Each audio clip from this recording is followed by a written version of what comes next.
Okay, we're here with the coach. We'll go straight to questions. We'll start here on the second row. Mike, Tyler Shaw with KBTX and Bryan College Station. I want to ask you about bringing Marcel. It's been 7 years since there's been a Texas A&M quarterback at SEC Media Days. Just him representing A&M, and then his confidence. He had a remark earlier saying how he believes he's one of the best in the nation. Yeah, I think obviously he's established himself not only as our quarterback but as the leader of our program, and received more votes for captain this year than anybody else on our roster. And so I think he's earned the right to be here, and I think that's what we've tried to make SEC Media Day about, is guys in our program who have earned the opportunity to be here. And so we didn't want to rush him here last year, but I think at this point he's established himself as a guy that deserves this opportunity. Right side, second row. Alex Miller at the Bryan College Station Eagles. Sticking with Marcel, I'm just curious, as someone who gets to spend day to day with him, what's maybe something people don't realize about him that you get to see on a regular basis? Yeah, I think probably how well he's handled being the starting quarterback at Texas A&M. From there's a stature that comes with that in the Bryan College Station area, and I think he's remained very humble. I think he's given an awful lot back to the Bryan College Station community. I think he still conducts himself in the same way that he always has, and I think over the years we've seen success change people a little bit in college football, and I think it's great to see him stay grounded, stay humble, and continue to work every day. Left side, second row, then pass it forward. Leo Haggerty, Amped Up Sports, Draft Nation here in Tampa. Coach, you want everybody to get better year to year, but which one or two players on each side of the ball really have to have great seasons for you to be successful? Oh, it's probably a challenging question. I think, we want to develop across every unit, every position. I think singling out people this time of year is probably not the right arena to live in, but I think we're excited that we've got a lot of internal competition. I think that's one of the things that we really strive for in our program, is to make sure that there's a lot of position battles going on in fall camp, and I think that helps elevate the play of everybody. First row, and then pass it to the aisle behind you. Yeah, Coach, I talked to Marcel about not having Coach Klein anymore and that transition, and he says a lot of the similar things but different verbiage. What have you seen with the transition without Coach Klein and getting this new regime with the offensive staff? Yeah, obviously ton of respect for what Coach Klein did with us, and he did a phenomenal job laying the foundation for our offense. But I also think one of the things now that we've kind of gotten into is having a dedicated quarterback coach that's not running the offense, and I think that's been really, really good for not only Marcel but all of our quarterbacks. And I think the ability to kind of just spend the entire day, Coach Lynch, focusing on Marcel's development and what he can do today to take the step forward, and not have to be concerned about the culture of the offense and scripting and meetings and all of the things that go on the plate of an offensive coordinator, I think has really been a unique transition that's been very helpful for Marcel. Front row in the end. Donovan Bridgeford, TXA and 24 News. Coach, can you tell us about KJ Edwards' progress this offseason, and if we can expect to see him in action this season? Yeah, I think he's progressing really well for a young kid. I think he's getting stronger. I think he's getting more comfortable with our system. Obviously has the ability to be a really, really dynamic playmaker. I think you saw that a lot from him in high school. And so, we're excited to see him come out in camp and compete for the opportunity to earn some opportunities this fall. On the aisle, second row, then pass it over. Hey, Coach, Cameron Lejeune, WAK out of Montgomery, Alabama. This will be your third season as the head coach with Texas A&M, but this will be the first year that you will be coaching against Alabama. Can you just talk about what intrigues you most about that matchup, coaching against Kalen DeBoer? Yeah, I think obviously a historic program for sure. I was fortunate to be in Tuscaloosa a couple times when I was the defensive coordinator at A&M. It's a great atmosphere. It's a great environment. The last time I was there was during COVID, so we didn't get the full taste of it. But, obviously it'll be a primetime matchup between two really, really strong programs in this league. And, it's a competition and excitement that we're excited for. Front row. Yeah, Barry Trammell with the Tulsa World. Pete Golding just told us that he said in a meeting with the CFP people when they told him that where games played don't matter in the SEC. They just look at wins and losses and don't care if it's a road or home situation. Were you in that meeting, and do you remember it that way, and what do you think of that? That's news to me, and it seems nonsense. Thanks, Pete. Yes, I was in that same meeting. I think I'll word it this way. I think there was a lot of conversation we had about how game strength was measured. I think we believe in this conference. We believe in the depth of this conference. I think one of the hardest things in picking teams for the playoffs is understanding what it really means to go on the road in the SEC and win. And so, yeah, I think that was certainly part of the conversation. Third row in the end.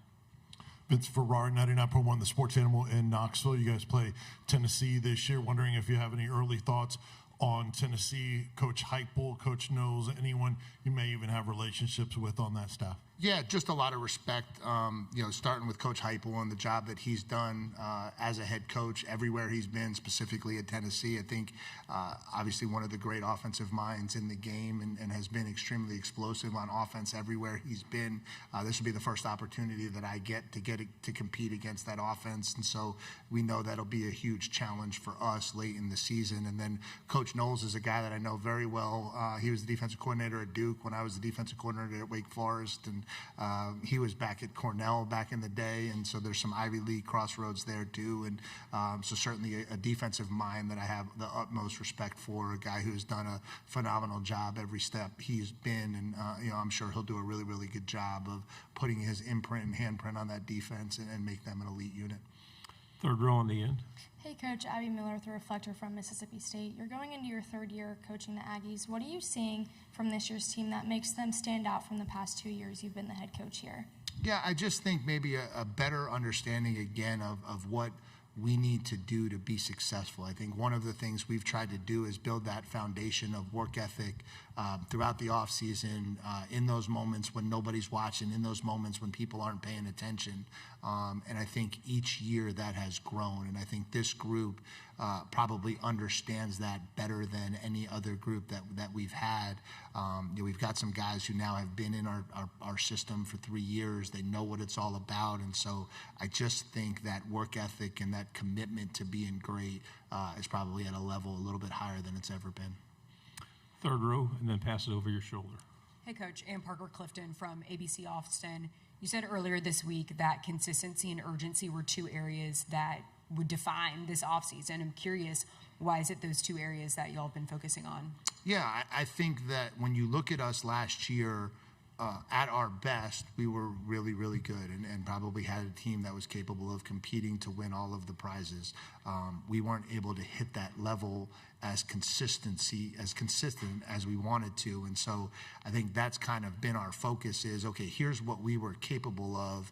Now we've got to be able to do that. How are we going to do that? Well, there's got to be an urgency about how we go about our process. We've got to have urgency in every step along the way, that we can't allow things to be below the standard that we're capable of. And so I think that's where those two words came from. Fourth row in the aisle, please. Travis Tindall, ESPN Austin. Coach Elko, is Reuben Owens going to be your feature back, or is it more running back by committee? I think training camp will determine a lot of that stuff. Obviously, we've got a lot of confidence in Reuben. I think Reuben's had a really, really strong offseason. We're excited about the development that he's made.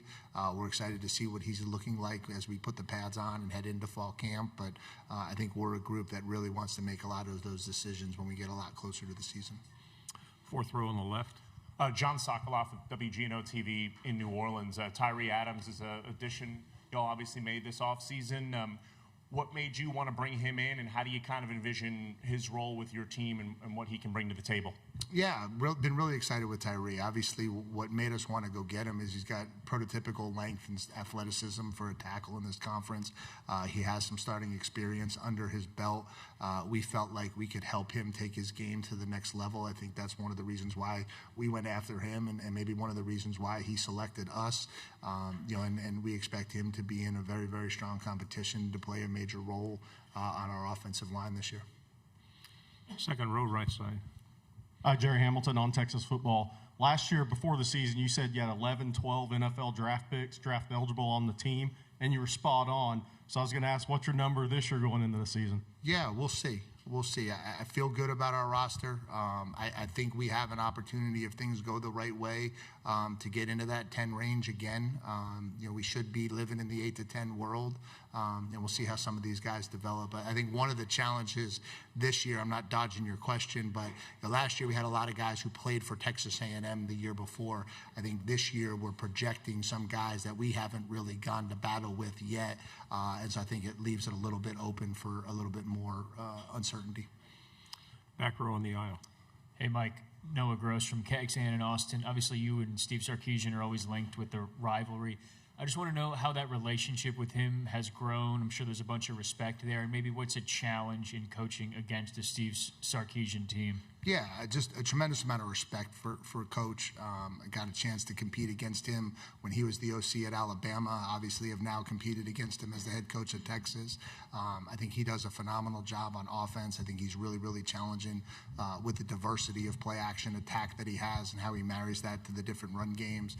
I think they do as good a job with that as anybody that I've ever gone against. And so, I think it's an interesting situation because I think there's a lot of mutual respect between the two head coaches despite the fierce rivalry and the need to win the game that we both have. Right side on the aisle. What does it mean for your team to have Marcel Reed come back for his final year this year? Well, it's not his final year. He still has 2 more years to play, so we'll see where that goes. But I think it's really important that we were able to get him back as an established quarterback in this league. I think the opening question of bringing a quarterback to SEC Media Day, I think if you have a quarterback who's earned the right to be with your team and represent your team, that's obviously a good sign as you're going into the rigors of this conference. Experience at the quarterback position matters a lot, especially, we'll be playing 5 SEC road games this year for the first time ever, and so going into those environments and having to compete in those venues, its experience is going to matter an awful lot, and we're excited to have Marcel. 2 final questions. Left side, third row. Coach Elko, curious your perspective on some offenses that have really gone high tempo in years past, the Ole Misses, the Tennessees, maybe not doing that on a down in, down out basis quite as often. Do you think that's rules? Is there something in the cat and mouse between defenses and offenses that have kind of forced them to adjust? Can you give some perspective on that? Yeah, I think it's probably threefold. I think if you look at the analytics, college football was played at a slower pace last year than it ever has been in my time as a defensive coordinator. I think we averaged 10.8 drives per side of the ball a game last year, and that number's way down from where it was back in 2019. I think 2 things are affecting it. I think one is depth. I think everybody's depth is being impacted by the transfer portal, and so not just on offense, but also on defense. And so the ability to play, 100 snaps a game for 12 games in a 9-game SEC season is probably worse than it's ever been. So that's probably playing a role. And I think the second thing is the headset communication and people wanting the ability to talk to the quarterback before snapping the ball. And so where in the past maybe the ball was being snapped at 8 to 10 seconds from those breakneck offenses, now that's slowing down a hair because I think they're wanting to talk to the quarterback a little bit before the ball gets turned over, and that might be affecting the pace of the game too. Second row, final question. Coach, when you look at what's happening with teams that are getting to the college football playoff semifinals and finals, the one common denominator is that they are extremely tough in the trenches. Is that a correct statement? Yeah, I think so. I think it's a line of scrimmage game. In football, no matter what you want to change about it, is won by people who are capable of playing physical football. And so I think, especially in this conference, your ability to control the line of scrimmages matter. And now when you talk about having to not just win 1 game or 2 games, but sometimes having to win 3 or 4, the line of scrimmage and your ability to control it is going to give you a much bigger margin for success in trying to earn your way through a playoff run. Coach, always a pleasure. Thank Awesome. you very much. Thank you, guys.